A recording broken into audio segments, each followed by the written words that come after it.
you can look back and say, I don't want that anymore. I mean, I'm a big believer in kicking things to the curb.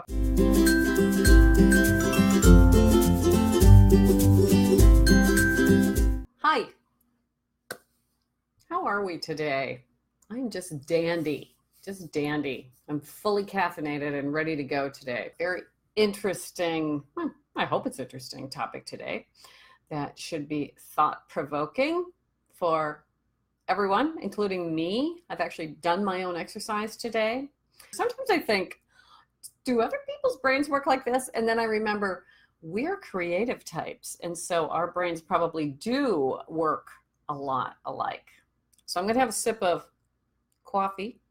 If you are new here, which yay, welcome. I'm so glad you have found this moment. I am Ronnie Walter. I am a writer. I'm also a licensed artist, and I coach artists to help artists and creatives move their work further into the world. However that looks to them, we help them craft that and get her going. That's the whole deal. So that's who I am. And today I will, of course, be looking over to see if anyone has questions. Now, this is going to start with a big question. When I was a little kid, my mother used to say to me, does every question from you have to start with what if? I was that kid when you're drying the dishes to say, well, what if, Martians landed in the backyard? What if, something tragic, horrible happened to us? What if, whatever. Everything started with what if. I was always curious about things, and I'm sure my mother was tested. Her patience was tested by my starting every question with what if. But as creative people, we know that is the question that starts everything. What if I started painting in watercolor? What if I tried to sell my work? What if I switched mediums? What if I did something else? Everything starts with what if, and that's how we start to answer the questions that are right for us to move our work further into the world. It all starts with what if, every idea. So what if, let's just lay this scenario out here. What if you were starting your business today? Just today, you're like, I'm starting an art business, or my creative business is starting today. But you already know what you know, which is a great thing. You already have the information that you didn't have when you actually started your business. You have that information. If you were starting your business today with your current skill set, with knowing fairly well what your strengths are and what you're really good at, and you can reflect back on what are the things that really light you up. What are those things that you go, oh man, this is really cool. So you already know that stuff, but you're starting your business over again with purpose this time. On purpose, you're starting over. So what would you do anything differently than what you did when you started your business 20 years ago, 5 years ago, last Friday? Everything you've learned, you get to take with you. But you get to think about how would I start my business today, knowing what I know? That's the big question. Or if it helps you to frame that a little differently, think about if someone came to you, a friend or a colleague came to you with a similar skill set as you, similar personality traits, how would you give them advice? What would you tell them to do in their business today, knowing what you know? I want to ask you some questions to ask. And these are not rhetorical questions. These are actual questions that I want you to sit down and think about. If you want to think about, okay, so that's an interesting premise. What would I do differently starting now than when I started my actual business of what I'm doing? So here's some questions to ask yourself. What are the things that you could stop worrying about? What are the things you could go, oh my gosh, I spent so much time worrying about that, but that didn't really happen, or it happened and I handled it? What are the things that you could stop worrying about, knowing what you know? That's the first question. What would you do more of? And I'm not going to lead you into what you could do more of. You know, it might be more artwork, it might be more sales, it might be more reaching out. I don't know. I don't know what that is. But what could you do more of that would propel this forward? The third question is, what would you do differently? Would you be in this business? Would you be in a slightly different business? Would you be in business over here instead of the one you're in? What would you do differently now, knowing everything that you know and knowing what you're really good at? That's a really good question. What would you do differently? And then the fourth question in this little series is, I would challenge you to think about the things that you believe about you, your business, and possibly the market that you're in, and challenge yourself to ask, is this actually true? Do the things I believe about myself and about my business and about the market that I'm in, are they still true? Because we tend to say, oh no, that's how this goes. This is how this works. And you're like, I don't know. Does it? Is it? Do we have to? And so think about the things that you believe to be true and challenge. The question is to challenge that, is that actually true? Is that true for you? Is that true for the market? Don't know. Don't know. So those are your 4 questions. Now, I did this exercise already because I wrote the questions. So I'm ahead of you on the answering of the questions part. So here's the things that when I looked at these questions and thought about what I would do if I had everything I knew now, you know, if I could, you know, take all that experience and everything I know about myself, what would I do now that I didn't do before? And here's my list. I would have started writing sooner. I wish I would have had the confidence to start writing sooner, because that changed things for me. That opened up a little door for myself that I didn't know was possible. So I wish I would have had the confidence to start writing sooner. I wish I would have spent more time on passion projects, that I wasn't so focused on one area of this art business, that I let many, many years go by to work on anything that I was super passionate about. It was really a job. And I wasn't allowing myself to be the artist that was in me, that was still developing, and I was kind of shushing her. So I didn't leave room for passion projects. I would have talked to way more people. That's my thing. I would have, like, what was I doing? Why didn't I talk to more people? And so that's one of those things like, oh, that for me, that probably would have changed things sooner for me. I probably would have done more Christmas art along the way, but I didn't, and I'm not going to. And the biggest thing for me is I would not have worried so much. I would have cut some of those things off earlier, that I didn't have to worry about as many things as I thought I needed to worry about. They were not important to me. And then the big success of, you know, the arc of everything, I worried about too many things that didn't really matter. Now, having said that, you don't know that at the time, but you can look back and go, yeah, and this is leading somewhere. Mary Lou, someone asked me today about licensing. I would tell them to marry a doctor. Yeah, maybe. Mary Ann, you have something. What do you mean? Oh, talk to more people. I would have used my voice in the question, what do you mean by talk to more people? I think I would have used my voice differently. I would have been a little bit louder and a little more, brought my viewpoint both into my work. And also I would have reached out to way more clients than I did. In the early years for me. I was a little too timid on that. And those are the things that I go, oh, okay, well, yeah. You know, if I could go back to 2003, I would spend more time on the phone, but I didn't. But I think that's an interesting thing when you go, okay, those are places that I know could have been a shift for me if I would have had the confidence to do that. And this idea is not to go back and go, oh man, you're a bonehead. Why haven't you done all this? This is not to take you to that place where you're like, oh, look at all these places that I didn't do what I should have been doing. No, no, no. This is not the exercise to do that. You can do that on your own time.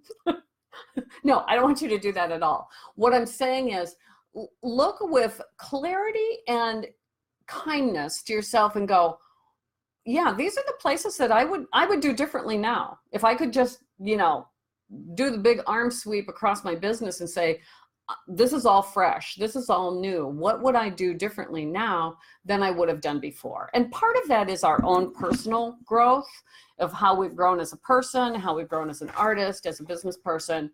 So I don't want you to go to that bonehead place. Or is that just me where I would go to the bonehead place?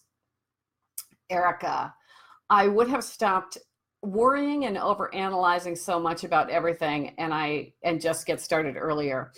That is, I think, a healthy refrain that we could all probably say, and it's true. It's true. I don't know why we feel like, well, I know why. There's a dozen reasons that we could all rattle off of why we're not ready to do something, and that just is. Part of that is growth, and that's part of is just deciding to kick stuff to the curb because you're like, it's just tiresome.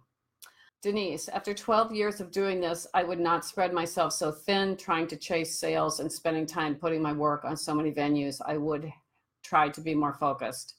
Yeah. Marianne, be more brave with who you are. Yeah.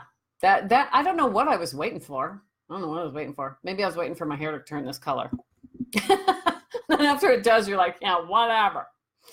I want you to do that exercise if you choose. I'm not the boss of you.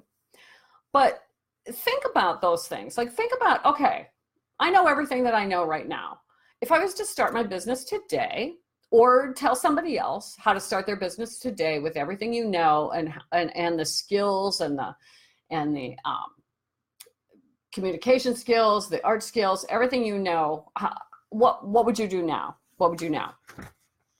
So once you've answered all those questions, you've answered them, journal about them, think about it, without going down that, think of the time I wasted, whatever. I could give you all the reasons that I could go down that rabbit hole, but I won't because we're not doing that anymore. That's one of the things we're not going to do anymore.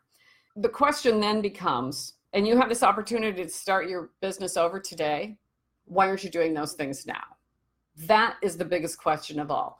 Why don't you do that now? And this exercise is what gives you clarity on what you should be doing, what your purpose truly is as far as your artwork goes, as far as you as a person, the voice and vision you want to bring to the world. This is how you do that, to say, I don't have to carry that stuff with me anymore. I don't have to do that if I choose not to. So the question becomes, when you start to make those lists and start to highlight things and go, why am I doing that? And is this serving me? And are my beliefs really true? Are they really true? And often they're not. They're not. And this process can be really scary because anytime you decide to challenge the status quo a little bit, you can start to reveal things that maybe you're not ready to deal with. Like, maybe I hate the business I'm in. Maybe I'm not suited for this. And I just keep going forward in it, even though it's not serving me, or I'm not enjoying any piece of it, or I'm not getting anywhere. And so when you start to look at these bigger questions, you can get to that place. And, sometimes that place on the scary scale can be really high. And so I just want you to, it's not necessarily a warning, but you should be aware that sometimes things get brought up where you're like, well, if it's not what I believed, and if I can't change some of these things, then I can't do anything about it and I'm stuck. And so I want you to have a very open mind about this, to really challenge where you are, but recognize the fact that this can be a scary process, and this can be a place where you say, well, I'm not ready to do anything about that, but you've raised your awareness a little bit. So say you get stuck in worry and overwhelm or anxiety, and anxiety is a real thing. It's, as I've said before, I am not a therapist, and I would, if you have issues that you just feel like you're never getting around, I totally suggest getting some help. There are people out there that can help you with that. And that's a beautiful, beautiful thing. So just know that sometimes this can be scary because you might come to that. Or the other place you could come to when you go through this process is you're like, man, I am so energized to cut this crap or to move on from these behaviors that are not serving me. They're not serving my customers. They're not serving my family.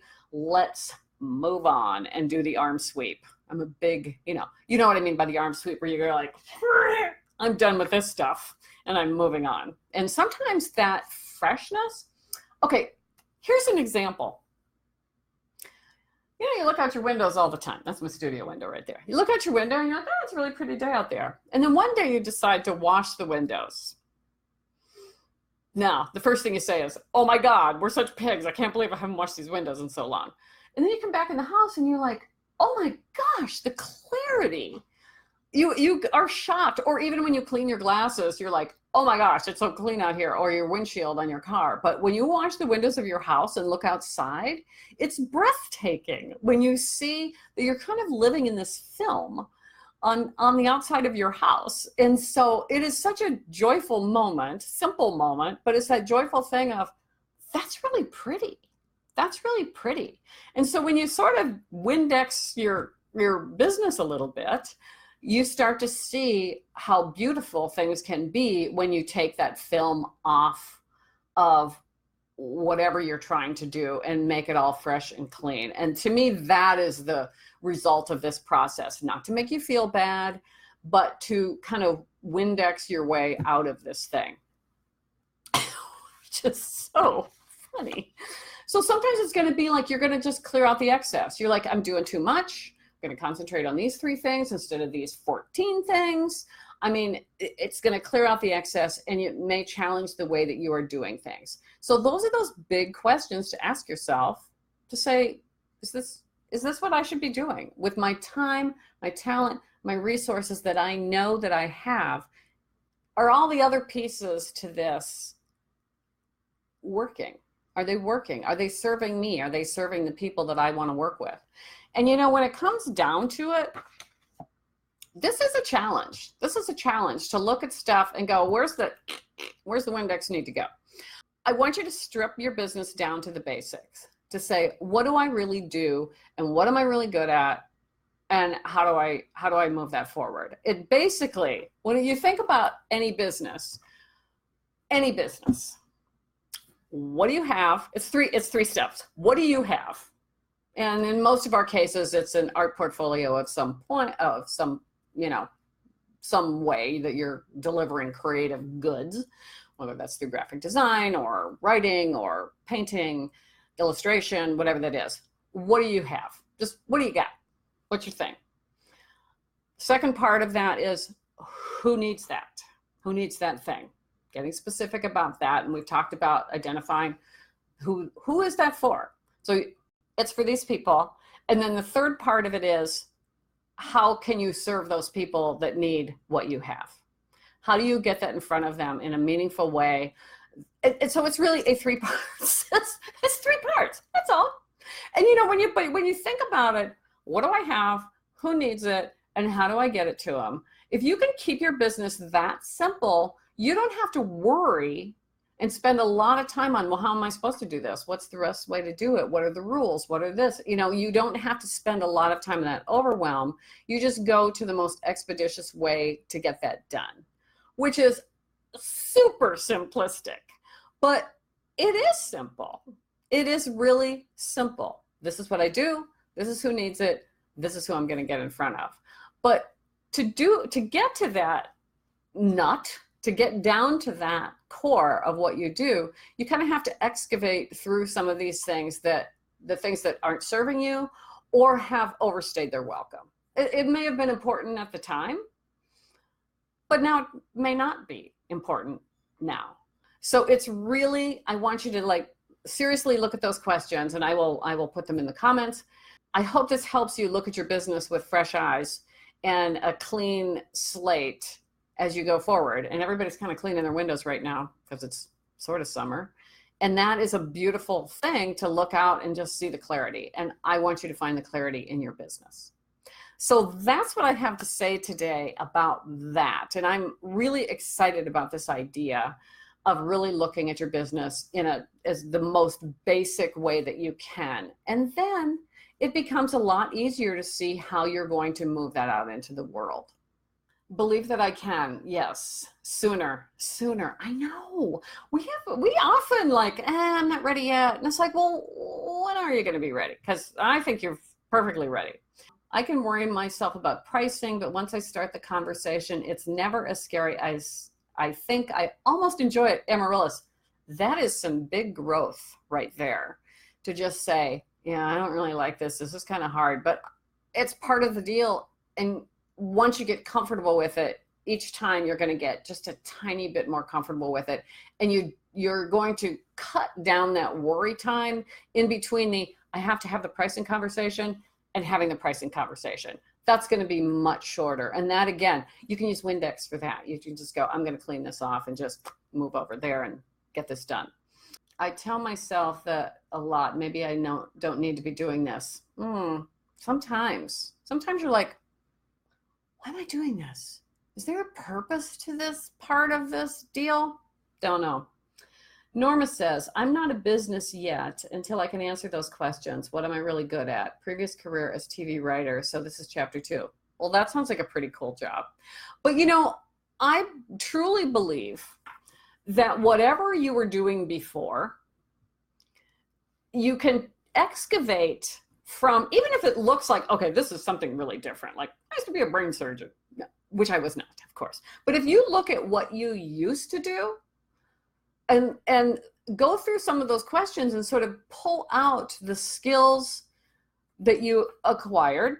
I mean, I would assume that, and I'm just making this up because I don't really know. I'm just going to make an assumption. If you're a TV writer, you had to work with a lot of different kinds of people, different personalities. That is a huge skill to carry over to the next thing. You had to be comfortable talking about your ideas. That is a huge thing to be able to then pick that skill up and put it over into, I'm now a visual artist, or whatever direction you are going, Norma.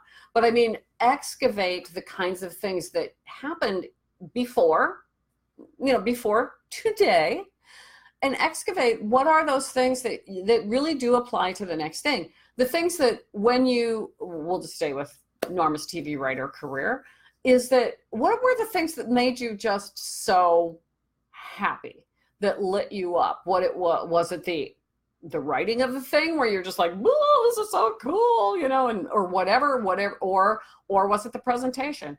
But pay attention to those things that really put the spring in your step, because those are the things that you can carry over. You already know what you're good at with that. And so many of those qualities apply to the next thing you're doing. We tend to go, well, that was that.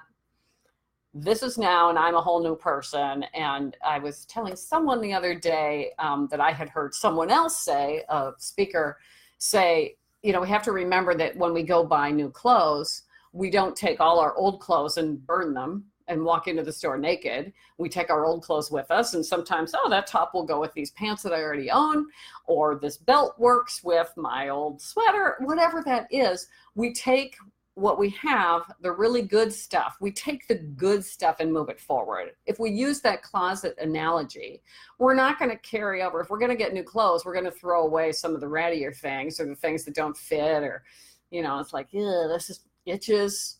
You want to get, when you look at what you have left behind, leave behind the itchy things and the things that don't fit, and carry the things that make you happy, or that that you're good at, or make other people happy, or you see the twinkle in someone else's eye when you do this thing.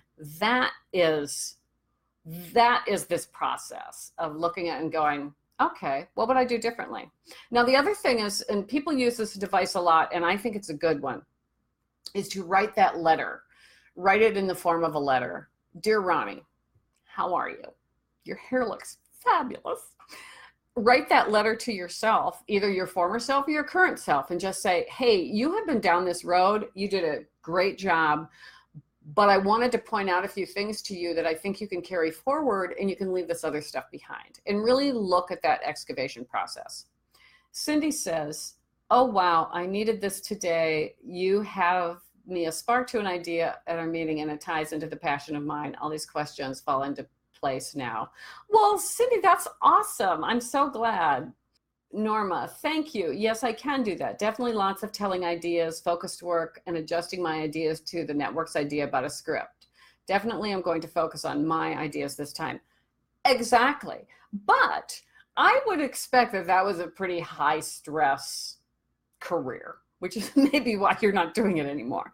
When you are putting your work out into the world, most of us have to put it out with various compromises, either because we want to sell it and we want to put it out into the world, and we want money to come back to us in some fashion, or we're working in a much more collaborative or corporate scenario, and we have to be able to compromise.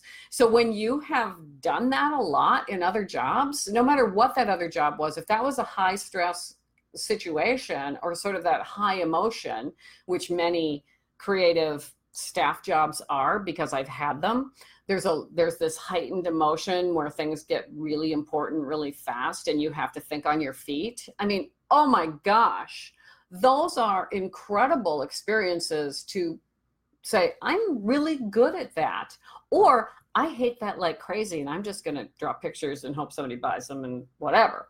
Or you're going to say, I don't like that scenario, so I'm going to really position myself to be attractive to an agent. Have somebody else be the forward-facing person in this gig, but only by knowing yourself. I mean, I've had a lot of people that I've talked to that are like, oh no, I want to be a professional artist. I want to do this. Oh no, I don't want any criticism.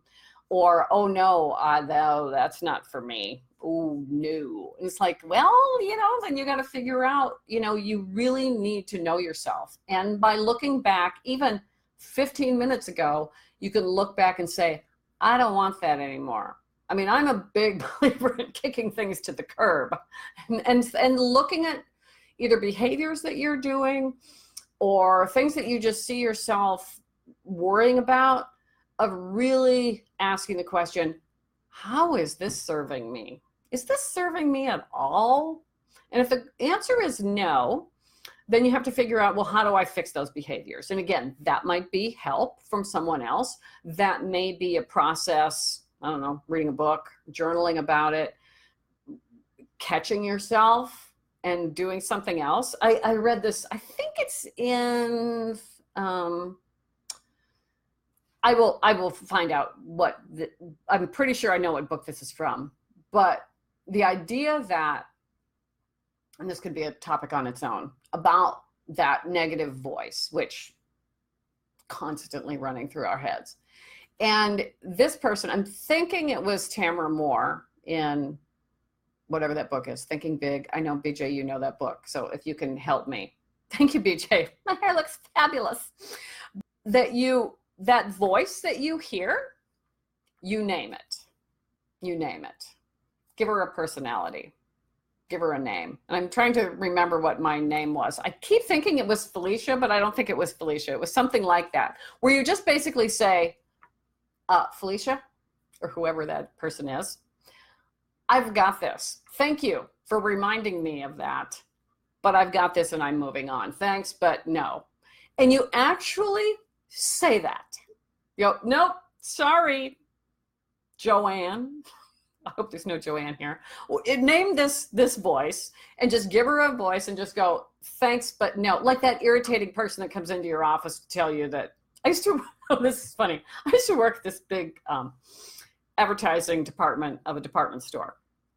Very active. That's where I learned a lot about how to work with a lot of people in a heightened emotional environment.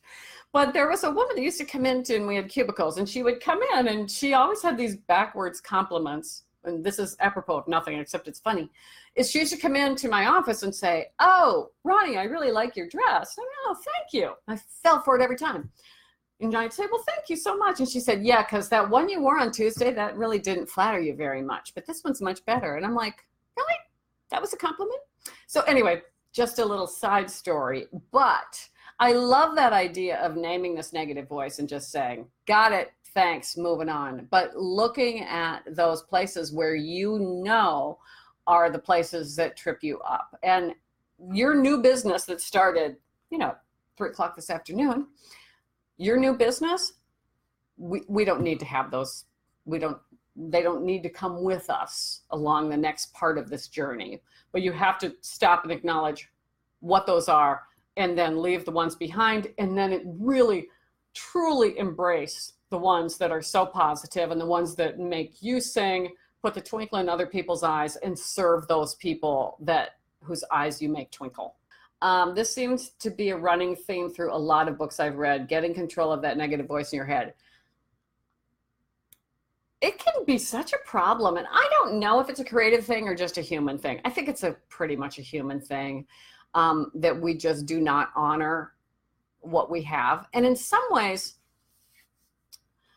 this is going to sound kind of deep, but when we don't honor who we are as a person, or we give negative, we never love ourselves, we're sort of insulting the people that love us, because clearly we're telling them, even if we're not saying it out loud, that they're wrong about loving us, about accepting who we are. And I don't want to insult my people. That's part of it for me, is like, I had great parents who loved me and thought I was adorable. They never said it out loud, but I could see it in their eyes. I knew it. But I do feel like, for me not to honor those things, the goodness in each of us, we are not honoring where that came from. And that's the message that I did not expect that to be the message of this whole thing, but I want you to honor so that we can all enjoy who you are. And we want to see you shine in that way. And by taking a moment and saying, I'm not doing that anymore, it's pretty basic. It's not going to cure everything, but those are the things that I would really love you to pay attention to, because I do care about you. I do care about you not going down that spiral anymore. And I want you to stop that. I want to be there to help you stop that, because I know you would be there for me to stop that too. Okay, before we all just burst into tears. A human thing for sure. Yeah, Norma never said it out loud. Yeah, I would have been shocked. They would have said, oh my gosh, you're adorable. But I'm sure they were doing it. BJ, I was listening to a podcast the other day, and they said that when we call ourselves fat or other negative things, we're actually contributing to the body shaming issues of all women. Amen, sister. Amen. I truly believe that we're just sending out bad juju to the whole world when we do that to ourselves. And it's just not kind, and it's not fun. And after a while, it's tiresome. You do not need to carry this weight, this burden with you any longer, because we don't want you to. We don't want you to. I think you're adorable, and I'm saying it. So I think you're adorable. And I'm going to say goodbye now. And remember, you are adorable. I will post these questions in the comments. I would love to hear, if you want to give some feedback on that, great. If you just want to work through this process on your own, great. But know that we think you're adorable, and we want you to stop carrying the burdens along and just Windex them out of your life. So you guys take care. Thank you from the bottom of my heart for being here. This was really super awesome, as always. Have a great day, and stay caffeinated, my friends. It just is ridiculously dorky. Take care, darlings. Bye.